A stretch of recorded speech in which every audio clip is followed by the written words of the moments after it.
Lagay ng ekonomiya, kalakalan, negosyo at iba pa. Atin ang alamin dito sa Ang Pilipinas Ngayon.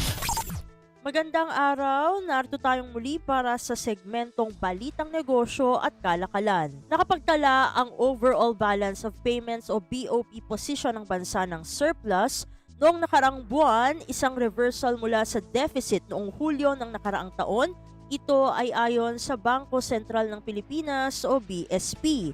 Sa datos na inilabas ng BSP nitong Lunes ay lumitaw na ang BOP position sa nasabing buwan ay nagtala ng surplus na $62 million mula $63 million na deficit noong July 2023. Ang BOP ay ang kabuuan ng economic transactions ng isang bansa sa iba pa sa mundo para sa isang partikular na panahon. Ang overall position ay maaaring sa surplus, deficit o balance.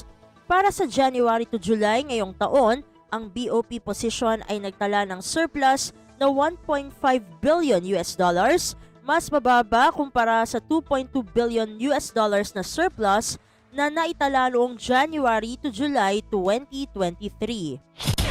Lagay ng ekonomiya, kalakalan, negosyo at iba pa. Atin ang alamin dito sa Ang Pilipinas Ngayon. Sa iba pang mga balita, nagbabala naman ang Department of Agriculture o DA na hindi ito mangingiming kasuhan ang mga nagtatangkang magpuslit ng mga alagang baboy na may African Swine Fever o ASF. Ito ay makaraang sampahan ng kaso ng ahensya ang nasa likod ng mga nasabat na sunod-sunod na ibinabiyaheng may sakit na hayop at may peke at recycled na shipping clearance kamakailan sa Kalakhang, Maynila.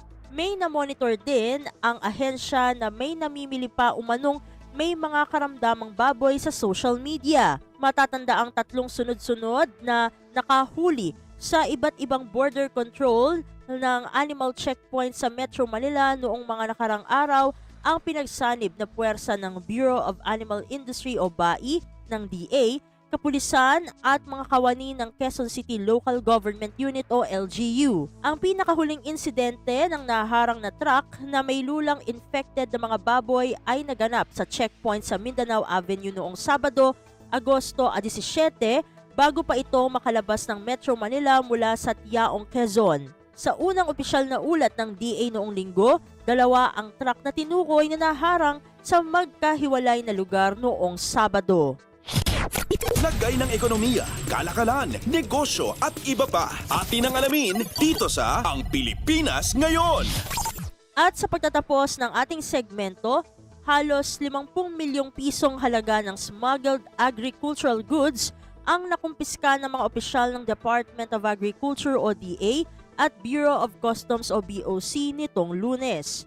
Nasamsam ng mga otoridad ang 325 toneladang puting sibuyas at mga kahon ng carrots, kamatis at mga garapon ng Chinese kimchi sa pagsalakay sa isang bodega na may 2 cold storages sa barangay Bangkulasi sa Navotas City.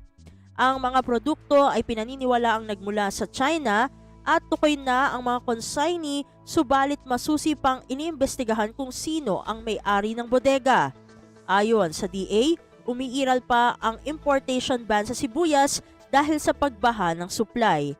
Ayon naman sa lokal na pamahalaan ng Navotas, ang gusali ay walang business permit para mag-operate. Lagay ng ekonomiya, kalakalan, negosyo at iba pa. Atin ang alamin dito sa Ang Pilipinas Ngayon. At dito na natatapos ang ating segmentong Balitang Negosyo at Kalakalan. Para sa Radyo Pilipinas World Service, ito si Steph Vicente. Muli, magandang araw. Lagay ng ekonomiya, kalakalan, negosyo at iba pa. Atin ang alamin dito sa Ang Pilipinas Ngayon.